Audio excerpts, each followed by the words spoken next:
बाबा जी और हुजूर जी की प्यारी साध संगत जी, राधा स्वामी जी संगत जी, बाबा जी के इंग्लैंड विजिट से जुड़ी एक बहुत ही खुशी की खबर इस समय संगत के बीच है।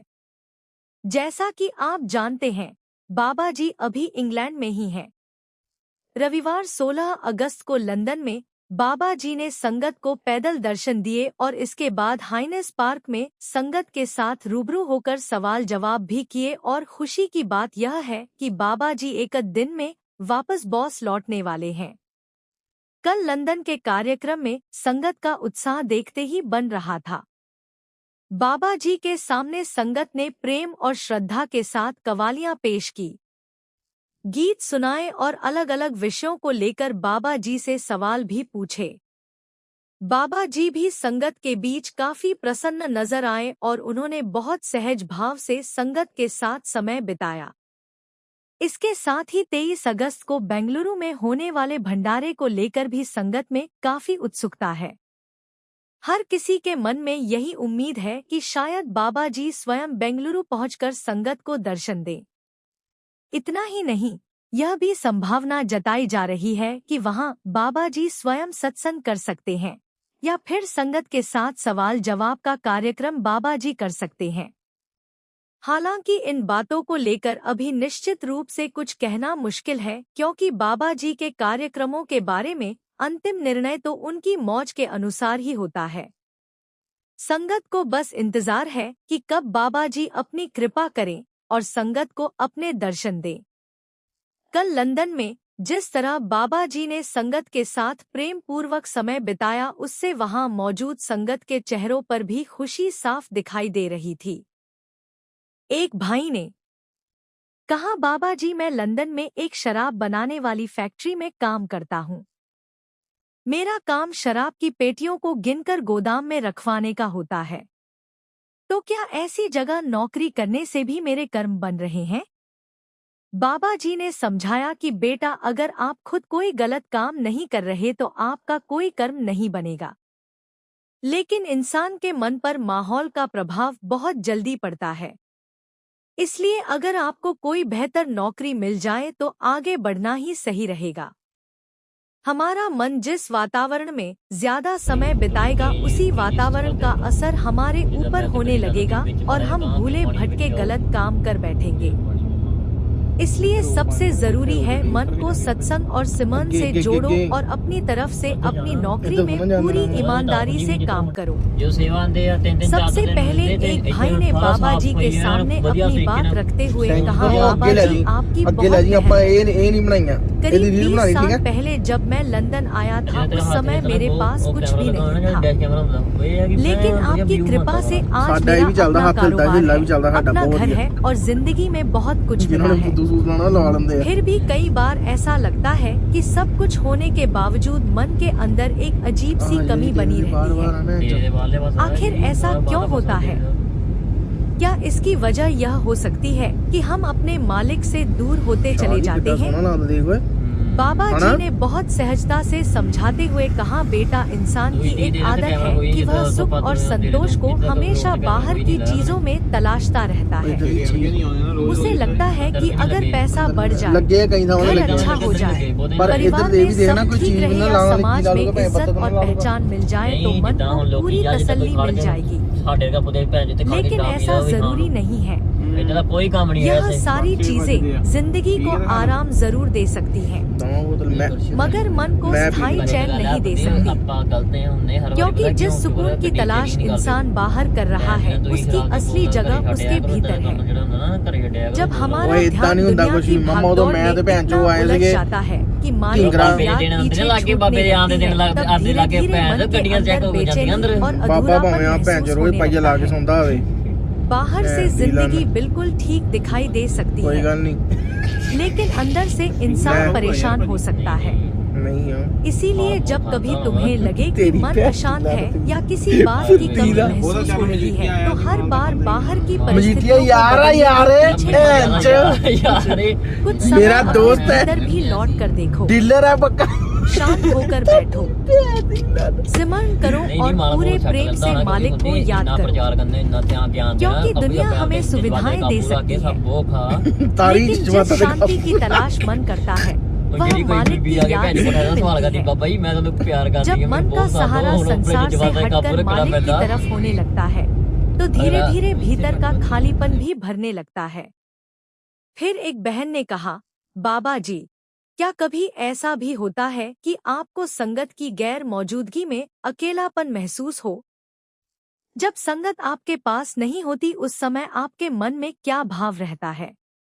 यह सुनकर बाबा जी ने मुस्कुराते हुए कहा, बेटा, जब मेरी संगत मेरे साथ है तो फिर अकेलापन कैसा? तुम सब मेरे लिए सिर्फ संगत नहीं हो बल्कि मेरे अपने हो। शांति उस मन में पैदा होती है जो मालिक की याद से जुड़ जाता है। फिर एक बहन ने कहा, बाबा जी, अगर गुरु हमारे मन की बात जानते हैं तो क्या हमारी वह बात भी उन तक पहुंचती है जिसे हम किसी से कह नहीं पाते? कई बार दिल में ऐसी पीड़ा होती है जिसे शब्दों में बताना मुश्किल होता है। बाबा जी ने समझाया कि बेटा, जिस प्रेम में शब्दों की जरूरत पड़ जाए वह प्रेम अभी पूरा नहीं हुआ। एक माँ अपने बच्चे को देखकर समझ जाती है कि उसके मन में क्या चल रहा है।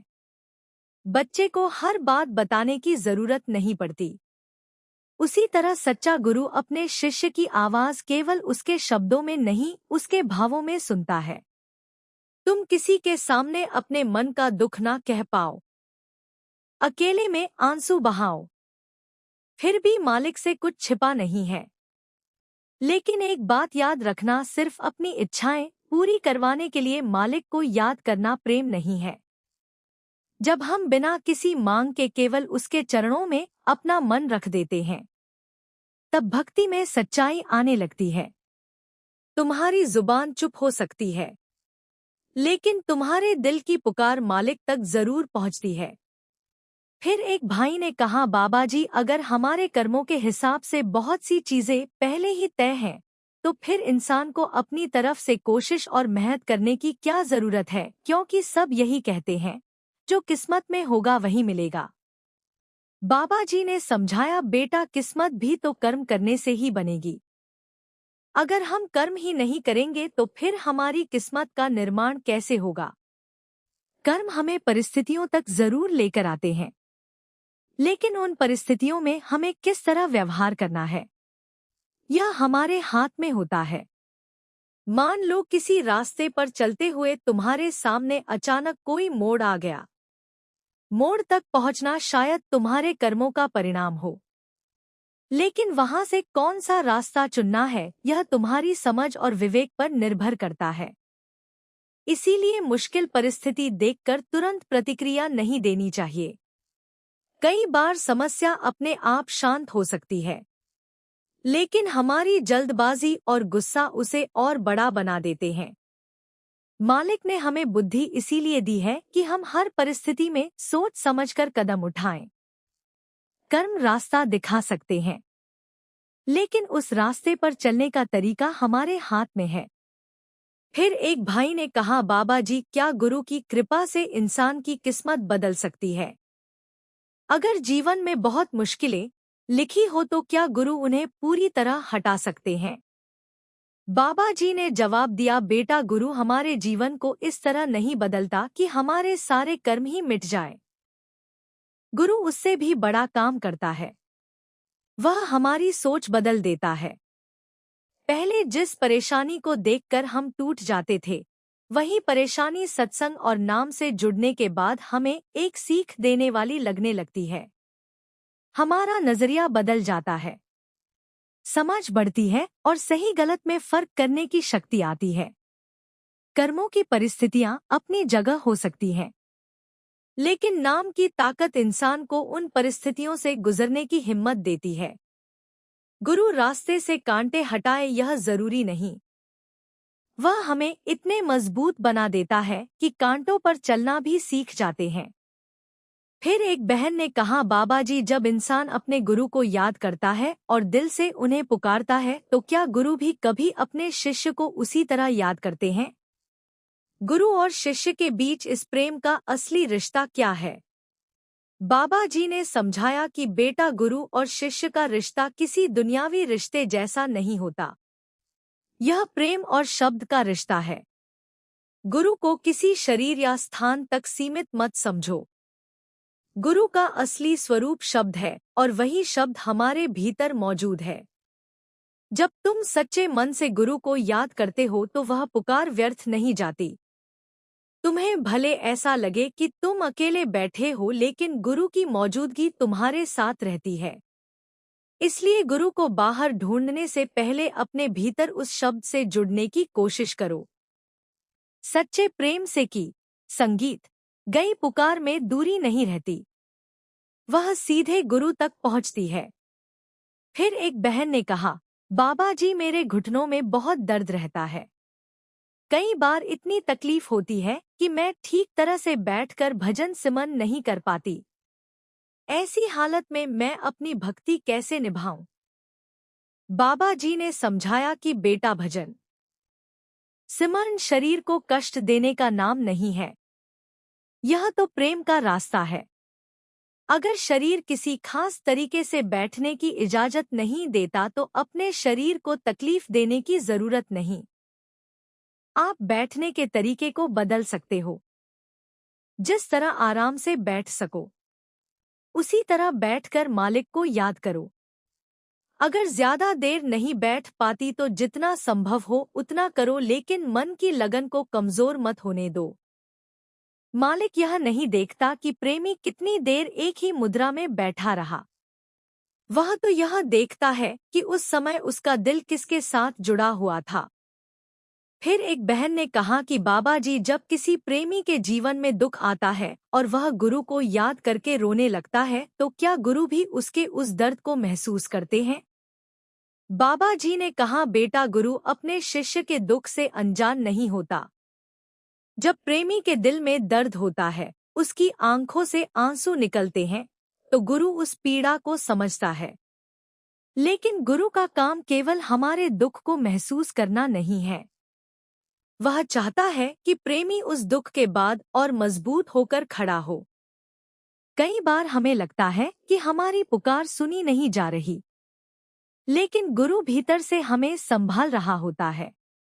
वह हमें वह शक्ति देता है जिससे हम अपनी परिस्थिति का सामना कर सकें और आगे बढ़ते रहे।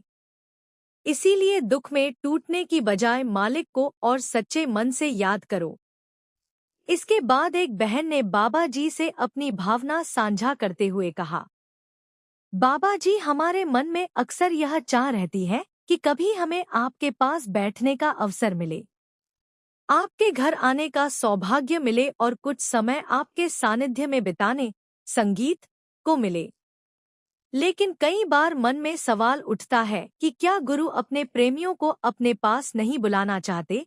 बाबा जी ने प्रेम से समझाया, बेटा, गुरु के घर को केवल किसी जगह या इमारत तक सीमित मत समझो। गुरु का वास्तविक निवास तो उस प्रेमी के हृदय में है जिसके अंदर सच्चा प्रेम और विश्वास है। जब तुम पूरे मन से गुरु को याद करते हो तब तुम्हारे और गुरु के बीच दूरी जैसी कोई चीज नहीं रह जाती।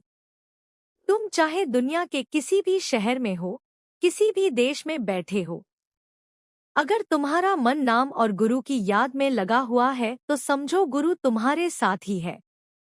तुम कहते हो कि हम गुरु को अपने घर बुलाना चाहते हैं, लेकिन बेटा, जिस स्थान पर सच्चे मन से नाम का स्मरण होता है वहां गुरु को अलग से बुलाने की आवश्यकता नहीं होती। सच्चे प्रेम और नाम की याद से वह स्थान अपने आप गुरु की मौजूदगी से भर जाता है। इसके बाद एक भाई ने बाबा जी के सामने अपनी परेशानी रखते हुए कहा, बाबा जी, मुझे यहाँ लंदन में रहते हुए 2 साल हो चुके हैं और मेरा यहाँ कोई अपना रिश्तेदार भी नहीं है। कई बार जिंदगी में मुश्किलें इतनी बढ़ जाती हैं कि समझ ही नहीं आता कि किस दिशा में आगे बढ़े। ऐसे समय में मन करता है कि अपना दुख किसी को बताऊं, किसी से सलाह लूं या मदद मांगूं। लेकिन यहाँ अपना कोई खास व्यक्ति नहीं है। कभी कभी यह विचार भी आता है कि कहीं हमारी परेशानियों की वजह यह तो नहीं कि हम भक्ति सही तरीके से नहीं कर रहे। ऐसे हालात में हमें क्या करना चाहिए? बाबा जी ने समझाते हुए कहा, बेटा, इंसान का सबसे बड़ा सहारा मालिक ही है।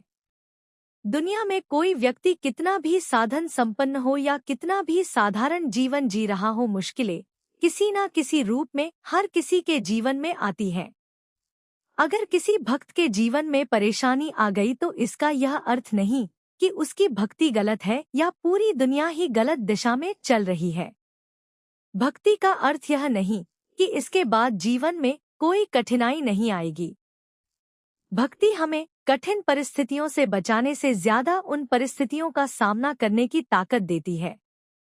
जब इंसान ईमानदारी से भजन सिमरन से जुड़ता है तो उसके भीतर धीरे धीरे एक भरोसा मजबूत होने लगता है कि गुरु हर परिस्थिति में उसके साथ है। हो सकता है किसी समय तुम्हें आगे बढ़ने का रास्ता साफ दिखाई ना दे, लेकिन इसका मतलब यह बिल्कुल नहीं कि तुम अकेले हो।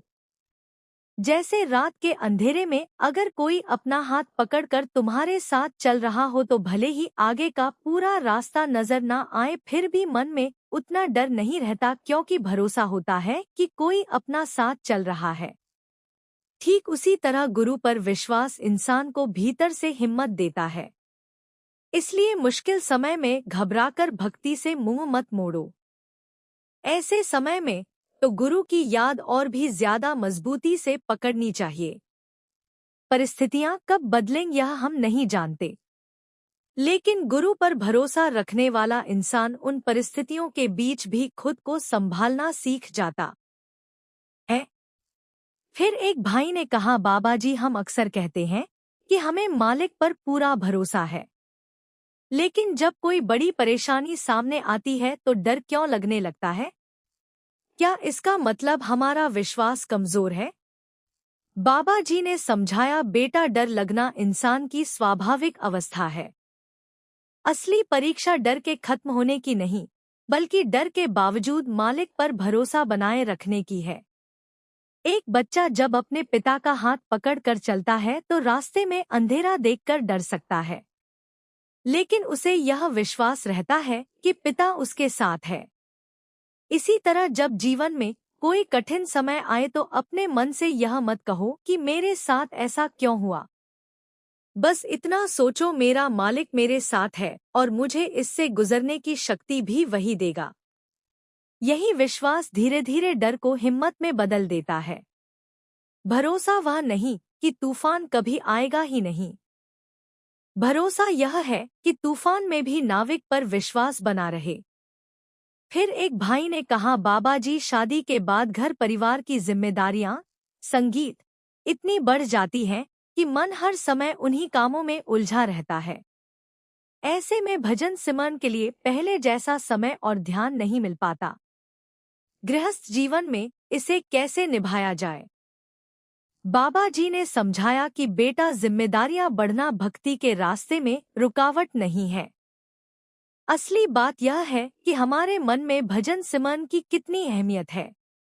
अगर हमें सच में महसूस हो जाए कि नाम हमारे जीवन के लिए कितना जरूरी है तो हम अपनी व्यस्तता में से भी उसके लिए समय निकालना सीख जाते हैं। गृहस्थ जीवन अपनी जगह है और भक्ति अपनी जगह। परिवार की जिम्मेदारियां ईमानदारी से निभाओ, लेकिन दिन में कुछ समय ऐसा जरूर रखो जो केवल मालिक की याद के लिए हो। जिम्मेदारियां भक्ति को नहीं रोकती। वीडियो देखने के लिए आपका बहुत बहुत धन्यवाद। अगर आपको हमारा वीडियो पसंद आया हो तो लाइक करें, शेयर करें, सब्सक्राइब करें। नाम दी महक चैनल को सब्सक्राइब करके घंटी जरूर दबाएं। राधा स्वामी जी। फिर मिलेंगे एक नई वीडियो के साथ। धन धन सद्गुरु तेरा ही आसरा।